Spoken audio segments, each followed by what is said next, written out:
Hello everyone, myself doctor Rukmani, lecturer home science. स्वागत है आप सबका। तो कल हमने पढ़ा था कि आहार आयोजन के जो है सिद्धांत क्या होते हैं, और उससे पहले वाली वीडियो में देखा था कि आहार आयोजन क्या होता है और उसका हमारे लिए क्या महत्व है।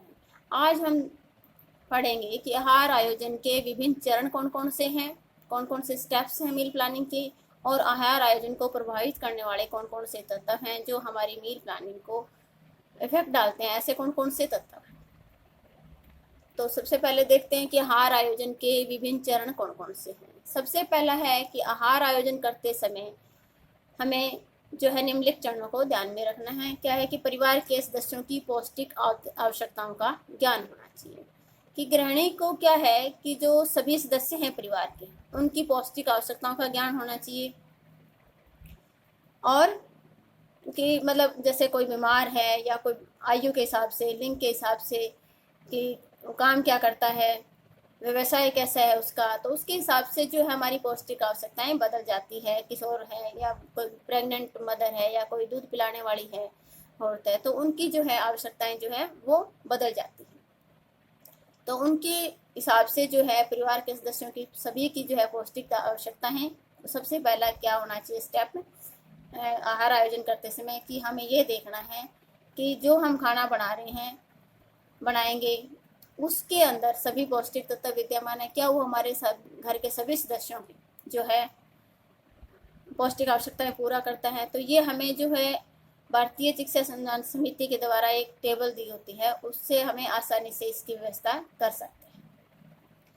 नेक्स्ट है, इसमें हमें क्या देखना है कि आहार आयोजन में खाद्य वर्गों का प्रयोग। कि जो हम आहार आयोजन करते हैं, जो मील प्लानिंग करते हैं, उसके अंदर क्या होना चाहिए कि जो है सब प्रकार के जो खाद्य पदार्थ हैं हमारे, उनमें से जो है भोजन के अंदर अवश्य शामिल होने चाहिए। फूड ग्रुप्स हैं 5, उनमें से सारे जो है जरूर होने चाहिए। जैसे और कम से कम क्या है कि 100 मिलीलीटर दूध अवश्य शामिल होना चाहिए। और जो अनाजों से ऊर्जा जो हमें कितनी लेनी है, अधिक से अधिक 75% जो ऊर्जा लेनी है हमें भोजन में, वो जो है अनाजों से प्राप्त होनी चाहिए। और हर एक समूह के बीच जो है भोजन के पौष्टिक मूल्य के आधार पर हम बदलाव लाने के लिए भोजन का चुनाव करके रखें। तो उसमें क्या हो सकता, कैसे करेंगे चुनाव कि जो ऊर्जा देने वाले खाद्य पदार्थ हैं, जैसे अनाज है या जड़ वाली सब्जियां हैं, जैसे आलू, अरबी, कचालू, घी, तेल, मक्खन, चीनी, गुड़, शक्कर आदि, ये क्या है कि कार्बोहाइड्रेट और ऊर्जा मतलब वसा के स्रोत जितने भी होते हैं वो क्या देते हैं हमें, ऊर्जा देने वाले खाद्य पदार्थ होते हैं, तो उनका समावेश होना चाहिए। दूसरा, जो हमारे शरीर की वृद्धि करने वाले पदार्थ हों उनका भी समावेश हो। वो कौन कौन से होते हैं, जैसे दूध और दूध से बने हुए पदार्थ हो सकते हैं, अंडा है, मांस है, मछली है, दालें हैं, मेवे हैं, तिलहन आदि, जिनके अंदर प्रोटीन की मात्रा ज़्यादा होती है, तो वो क्या करते हैं हमारे शरीर की वृद्धि में सहायक होते हैं। ऐसे खाद्य पदार्थ भी जरूर होने चाहिए। तीसरा है कि जो हमारे शरीर का बचाव करे, हमारे बीमारियों से बचाएं, या जो हमारे शरीर की गतिविधियां हैं उनको सुचारू रूप से चलाए रखने में सहायक हों। तो ऐसे कौन से खाद्य पदार्थ होते हैं कि फल है, हरी पत्तेदार सब्जियां हैं, या जो भी सब्जियां आती है इसके अंतर्गत, वो हो जिनके अंदर क्या हो कि मिनरल्स, जो खनिज लवण और विटामिन जो है ज़्यादा मात्रा में हो। ऐसे भोजन का इस्तेमाल करेंगे तो वो क्या करते हैं, हमारे शरीर को रोगों से बचाते हैं और हमारे शरीर को गतिशील बनाए रखने के लिए, क्रियाशील बनाए रखने में सहायक होते हैं। नेक्स्ट है कि जब हम आहार आयोजन करते हैं तो गृहिणी को क्या होना चाहिए कि जो पोषक तत्व है उनके बारे में ज्ञान होना चाहिए। कि पोषक तत्व कौन कौन से, जैसे कार्बोहाइड्रेट है, वसा है, विटामिन है, तो ये जो है इनका पोषक तत्वों का ज्ञान होना चाहिए। और ये पता होना चाहिए कि ये किस किस में मिल सकते हैं, किन खाद्य पदार्थों में इनकी अधिकता है, किन खाद्य पदार्थों का हम समावेश करेंगे तो हमारे भोजन के अंदर जो है सभी पौष्टिक तत्वों का जो है शामिल हो सकेंगे। तो गृहिणी को इस तरह का ज्ञान होना चाहिए कि ये पोषक तत्व किस पदार्थ में हैं, कितनी मात्रा में उपलब्ध हैं, तभी वो जो है आहार का आयोजन सही कर सकती है। नेक्स्ट है कि आहार आयोजन करते समय जो संतुलित आहार तालिका होती है उसका प्रयोग करें। गृहिणी को आहार आयोजन करते समय जो है तालिका का प्रयोग करना चाहिए। नेक्स्ट है कि पूरे दिन को एक इकाई के रूप में मानना। आहार आयोजन करते हुए हमें पूरे दिन को एक इकाई के रूप में मानना कि जैसे सुबह का नाश्ता, दोपहर का भोजन, रात्रि का भोजन, जो तीनों होते हैं, या कोई जो 2 बार भी अगर भोजन करते हैं, तो उनमें क्या है कि पूरे दिन में जो हमारे शरीर को जितनी ऊर्जा की, जितने प्रोटीन की या जितनी विटामिन कार्बोहाइड्रेट की जो जरूरत है वो सारी पूरी हो। चाहे वो जैसे सुबह मान लो किसी चीज़ की कमी रह गई हो, प्रोटीन की कमी रह गई हो, कार्बोहाइड्रेट, तो वो दोपहर में पूरी हो सके। अगर दोपहर में कम रह गई हो तो वो रात्रि के खाने में पूरी की जा सके। ये जो है संतुलित आहार तालिका भारतीय चिकित्सा अनुसंधान केंद्र के द्वारा प्रस्तावित की गई है। इसके अनुसार जो है वयस्क पुरुष है या वयस्क स्त्री, बच्चे, लड़के, लड़कियों के लिए जो है अलग अलग मात्रा में जो हमें किस प्रकार का भोजन चाहिए उसके हिसाब से ये दी हुई है कि अनाज कितनी मात्रा में देना है, दालें हैं, हरी पत्तेदार सब्जियां हैं या कोई दूसरी सब्जियां हैं, जड़ वाली सब्जियां हैं, दूध है, वसा और तेल है, गुड़ और चीनी है। तो ये जो है खाद्य वर्ग जो है, फूड ग्रुप जो बनाए गए हैं उसके अनुसार जो है आहार तालिका दी गई है कि हल्के कार्य करने वाले को कितनी मात्रा में चाहिए, और मध्यम कार्य करने वाले को, भारी कार्य करने वाले को, जो वयस्क स्त्री है, वयस्क पुरुष है, उनके लिए अलग अलग, सबके लिए, जो बच्चे हैं, लड़के हैं, लड़कियों के लिए, सबके लिए जो है अलग अलग आवश्यकता होती है, उसके अनुसार ये जो है आहार तालिका दी गई है। तो हम इस तालिका की सहायता से जो है जब मील प्लानिंग करते हैं तो हमें इस तालिका से काफ़ी सहायता मिल सकती है। तो जब हम आहार आयोजन करें तो इस तालिका को जो है ज़रूर ध्यान में रखें कि कितनी मात्रा में हमें अनाज चाहिए, कितनी दालें चाहिए, कितना जो है प्रत्येक जो है फूड ग्रुप से कितना कितनी मात्रा में चाहिए, ये सब दिया। अब हम देखते हैं कि आहार आयोजन को प्रभावित करने वाले तत्व कौन कौन से हैं। ऐसे कौन कौन से कारक हैं जो हमारे आहार आयोजन को, मील प्लानिंग को इफेक्ट करते हैं, प्रभावित करते हैं। तो सबसे पहले हम देखते हैं कि आय कैसे प्रभावित करते हैं। ये जो दिए हुए फैक्टर, ये सारे क्या हैं कि हमारे आहार आयोजन को प्रभावित करने वाले तत्व हैं।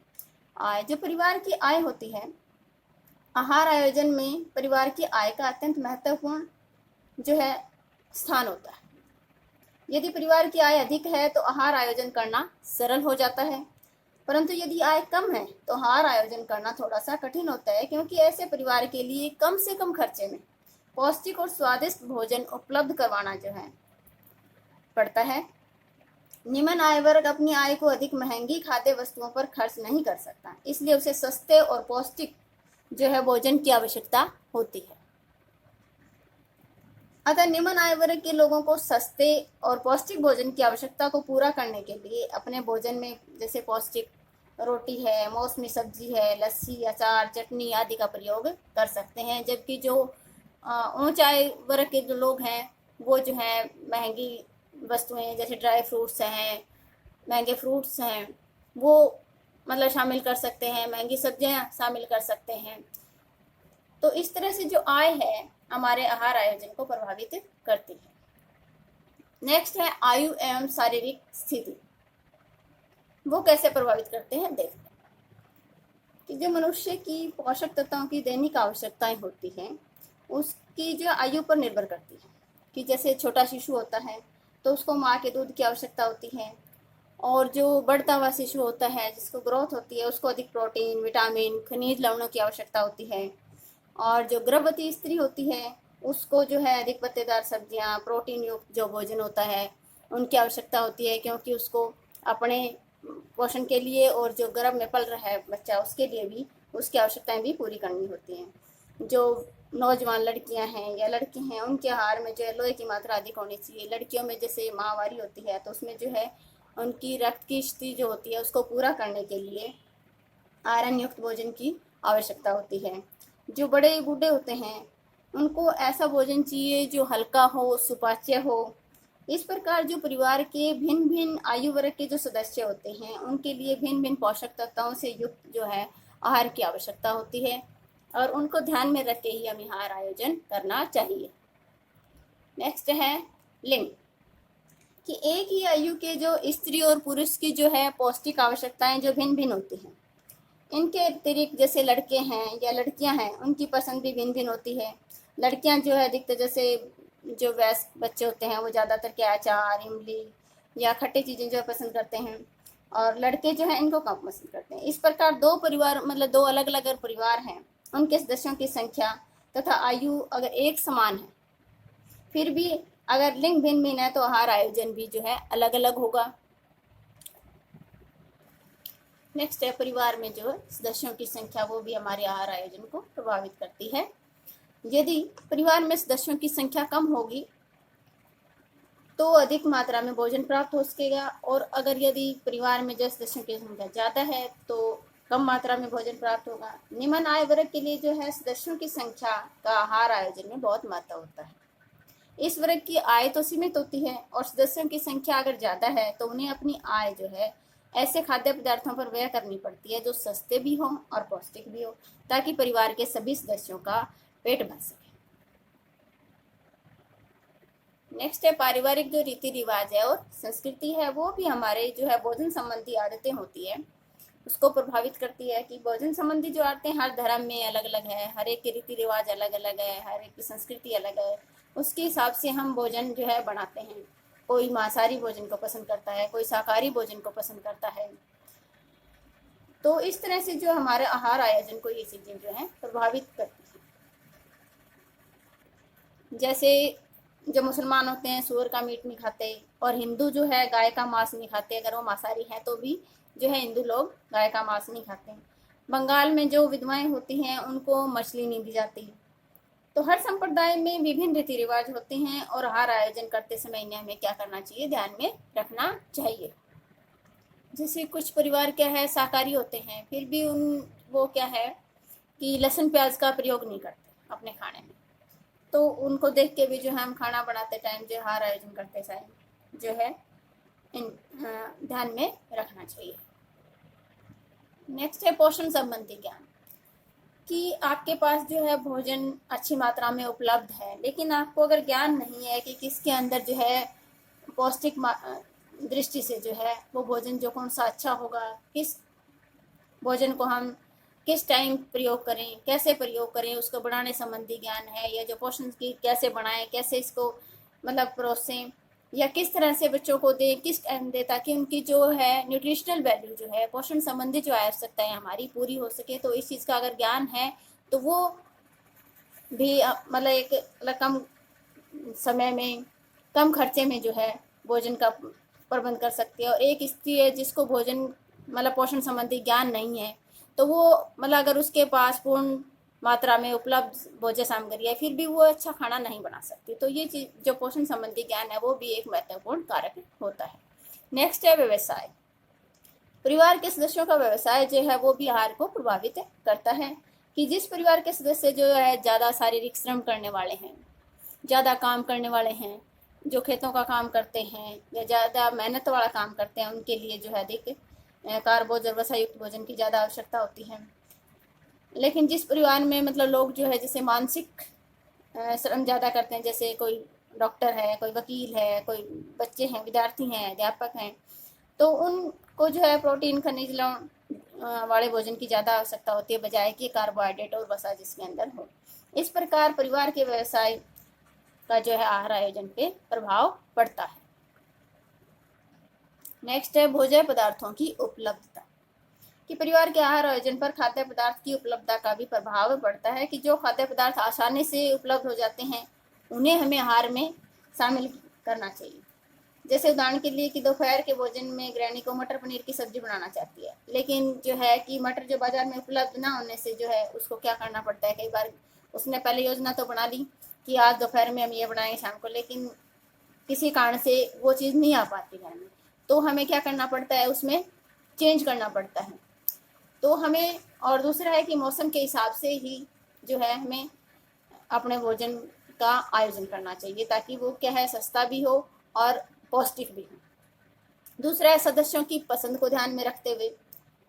कि घर के जो सदस्य हैं उनकी रुचि अरुचि पसंद नापसंद का ध्यान जो है के रखते हुए हमें जो है आहार का आयोजन करना चाहिए। जैसे कोई व्यक्ति शाकाहारी है, मांसाहारी व्यक्तियों के लिए वो भी महत्वपूर्ण है कि कई व्यक्ति जैसे हरी पत्तेदार सब्जियां पसंद नहीं करते, किसी को जो है विभिन्न ढंग से अलग अलग पकाकर जैसे दूसरा पौष्टिक आहार, तो उनके लिए हमें क्या कर सकते हैं कि दूसरी तरह से उसको पकाकर या उसके पकाने के तरीके में या परोसने के तरीके में थोड़ा अलग करके उनको जो है दी जा सकती हैं वो चीज़ें।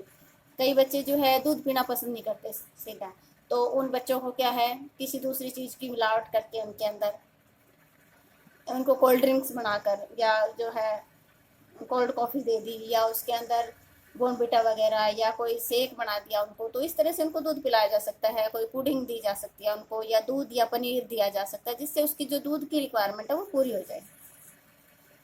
इसी तरह से जो है सोयाबीन की सब्जी के स्थान पर अगर किसी को सोयाबीन पसंद नहीं है, सोयाबीन में क्या होता है प्रोटीन ज़्यादा होते हैं, अगर वो पसंद नहीं है तो हम क्या कर सकते हैं, उसकी सब्जी पसंद नहीं है लेकिन आटे के अंदर हम सोयाबीन जो है पिसवा सकते हैं साथ में, तो वो जो है बच्चों को पता भी नहीं चलेगा और उनकी जो है जो प्रोटीन की रिक्वायरमेंट है वो भी पूरी हो जाएगी। नेक्स्ट है कि कामकाजी महिला।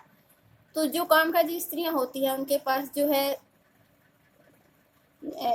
उनकी तुलना में जो घर में रहती हैं औरतें कम समय होता है, क्योंकि उनको जो है बाहर अपना जो है कार्य क्षेत्र पे भी काम करना होता है। बाहर जो काम करने जाते हैं, कोई टीचिंग में जाती है, कोई डॉक्टर है, कोई जो है किसी भी पैसे से अगर संबंधित है, तो उनको जो है कम समय मिलता है। तो उस कम समय में वो कैसे अच्छे से अच्छे भोजन का मतलब बनाए, ये चीज़ भी जो है हमारे आहार आयोजन को प्रभावित करती है कि उसके पास कितना समय है, वो कितना समय दे पाती है, किस हिसाब से उसको बनाना है, पकाने की विधियों को भी चेंज करना पड़ता है। तीसरा है क्रियाशीलता के आधार पर कि जो अधिक काम करने वाले हैं, जो ज़्यादा मेहनत करने वाले हैं, उनको अलग तरह के खाने की आवश्यकता होती है। उनको मतलब वसा है या कार्बोहाइड्रेट वाली चीज़ें ज़्यादा दी जा सकती है। जो कम क्रियाशील होते हैं, जो बैठ कर ज़्यादा काम करते हैं, ऑफिस का जिनको ज़्यादा काम होता है, तो उनको जो है ज़्यादा वसा और कार्बोहाइड्रेट वाली जगह प्रोटीन और खनिज लवण या विटामिन जो वाला भोजन दिया जा सकता है। नेक्स्ट है जलवायु और मौसम। तो मौसम कैसे मतलब कुछ भोज्य पदार्थों को मतलब जैसे गर्मी में पसंद किया जाता है, कुछ को ठंडे मौसम में पसंद किया जा सकता है, जैसे मक्की की रोटी है, मूंगफली है, गुड़ है। गरम और तली हुई वस्तुएं जो है सर्दियों में अच्छी लगती है, ये चीज़ें गर्मियों में नहीं अच्छी लगती। जबकि ठंडे, हल्के तथा शीघ्र पच जाने वाले भोज्य पदार्थ जैसे आइसक्रीम है ठंडी मौसम में, या जो आइसक्रीम है, कोल्ड ड्रिंक्स है, कोई पेय पदार्थ है जो ठंडे हो शेक बना के, तो ये चीज़ें जो है हमें अब गर्मियों में पसंद होती है।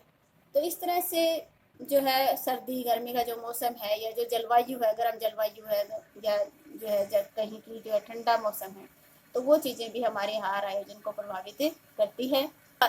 कुछ खाद्य पदार्थ होते हैं जो मौसम के हिसाब से ही मिलते हैं, जैसे गर्मी में हरी मटर, हरे चने जो है उपलब्ध नहीं हो पाते जो सर्दियों में मिलते हैं। लेकिन जैसे अब गर्मियों में क्या है, आपको तरबूज है, खरबूजा है, तरबूज है, ये जो चीज़ें हैं वो गर्मियों में ज़्यादा मिलती हैं, सर्दियों में नहीं मिलती। तो इस तरह से जो है मौसम का भी हमारे उस पर आहार आयोजन पे प्रभाव पड़ता है।